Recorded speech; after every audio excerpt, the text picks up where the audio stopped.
What's up, YouTube? This is Too Raw for TV. All right, so before I get into this video, I want to give a shout out to Sports and Fitness Rants. He's been putting out some gems lately, man. Please subscribe to his platform. So I saw he did a video going in on this channel called Goat James Kingdom, right?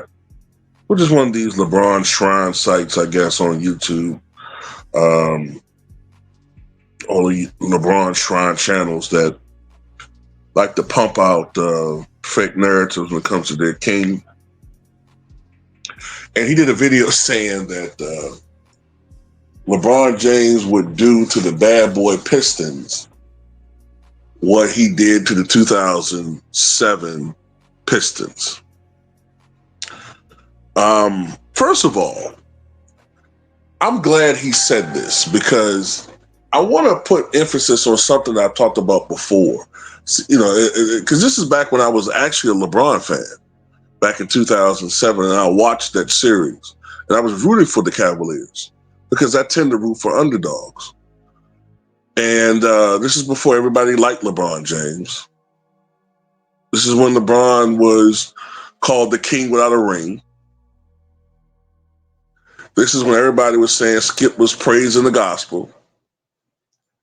And this is before LeBron became so insufferable and wasn't a stat merchant. Or, you know what I'm saying? Wasn't a stat merchant going around padding his numbers. But anyway, one of the things that LeBron fans love to do is they love, because of the passage of time, they love to make it seem like that Game 5 performance was indicative of every performance that LeBron had in that series. They want you to think that every game he was dropping 48 points on the road in that series. He had a magnificent Game 5. No one can take that away from him. Okay?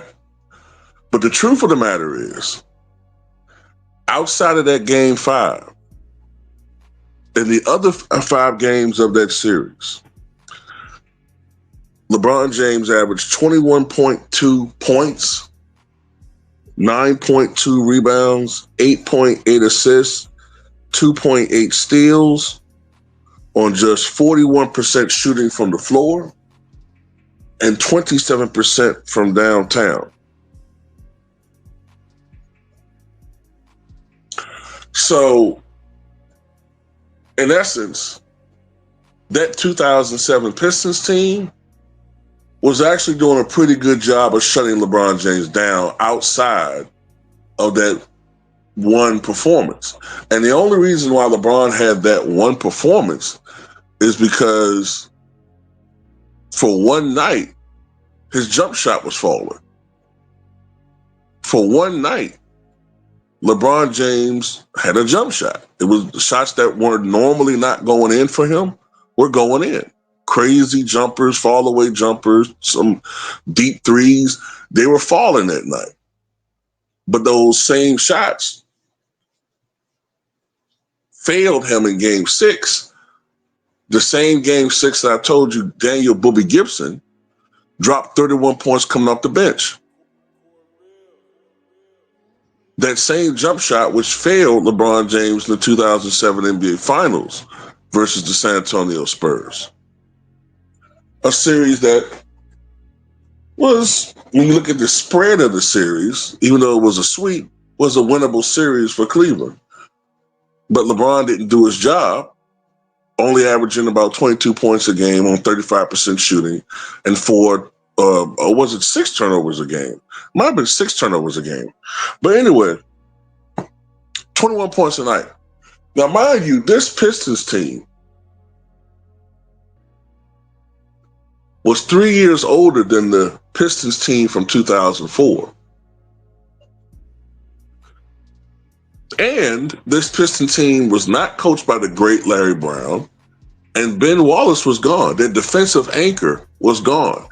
Essentially, he was replaced by Chris Webber, who was never noted for being a great defender. And this was Chris Webber after the knee injury. So he was no longer the superstar player from the Sacramento Kings days.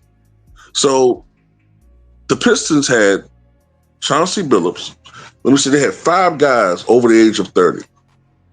Chauncey Billups, Chris Webber, Rasheed Wallace, Antonio McDyess, and Lindsey Hunter. And Lindsey Hunter was 36 years old.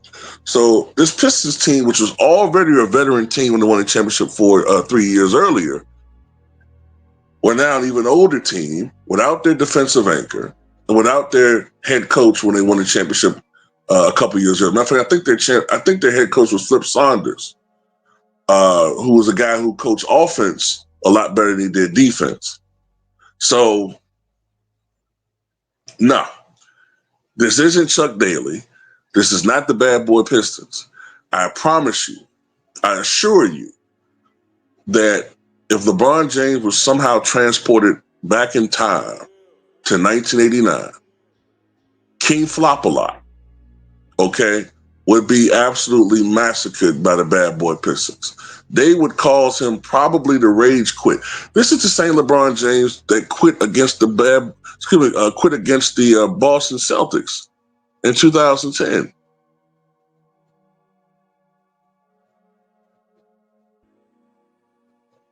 This is the same LeBron James that complained about the physicality playing against a Deshaun Stevenson.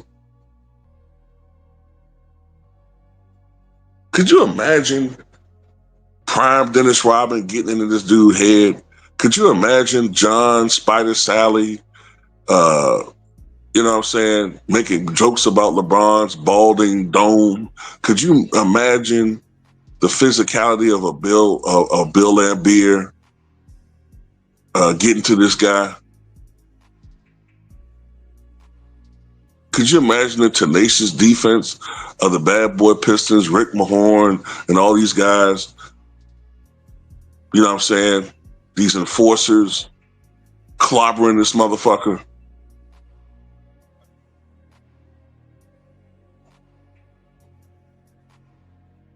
All those forays to the basket would not have occurred against the Bad Boy Pistons. I assure you.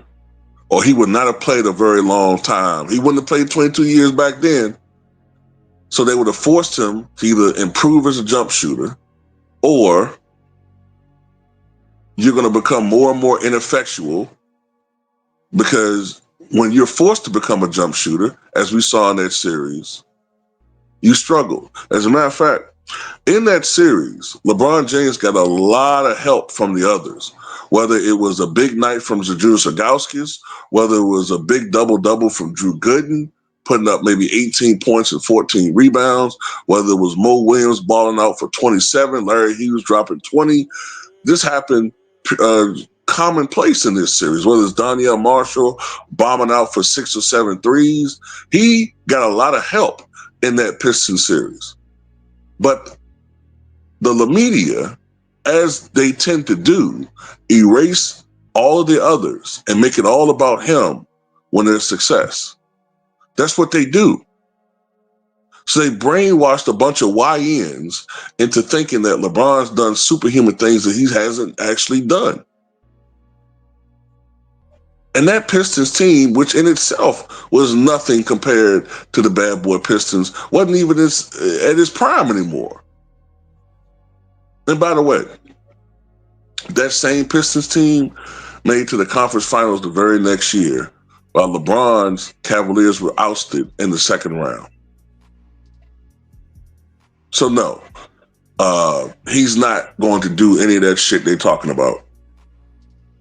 This LeBron James averaged 21 points a game in 5 of the 6 games against that Pistons team. Even with the 48-point game, he averaged 25.7 points on 45% shooting from the floor.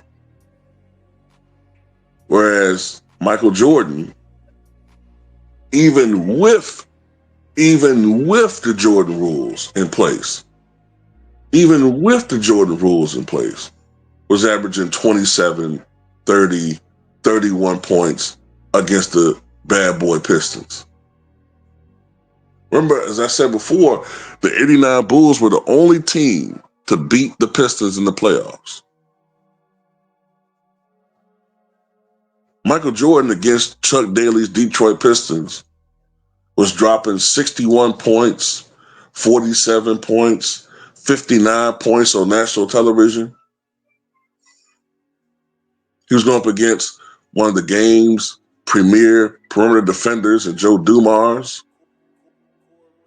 And let's not forget, even with that Pistons team, a couple years later on, he was going up against a team that had perhaps the greatest perimeter defense of all time and the greatest defense in period of all time in any team period, the 92 Knicks.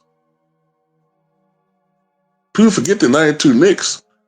If I'm not mistaken, that team had John Starks, Gerald Wilkins, Patrick Ewing, Charles Oakley, Xavier McDaniel, Anthony Mason. That team was loaded. And Michael Jordan in Game 7 of that series dropped 42 points. So anyway, that's all I got to say about it, man. Just you guys just be rehashing the same tired arguments that we destroyed time and time again for years. It's tiresome. It's not even an effort to do these videos. It's like, oh, okay, let me see what they said. Okay, all right, I already know what I got to say in this to just destroy this crap. It's just they don't know what to talk. They don't know what they're talking about. These guys just be making arguments and thinking they're saying something, and we've heard these arguments before.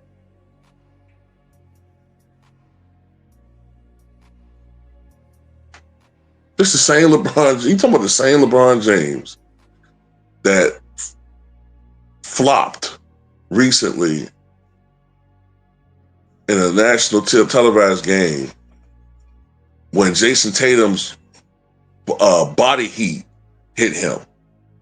We talking about the same LeBron James. You talking about that LeBron James? The same LeBron James that low managed and get away with low managed, and you talking about he's going to go out there and do what? Get the fuck out of here.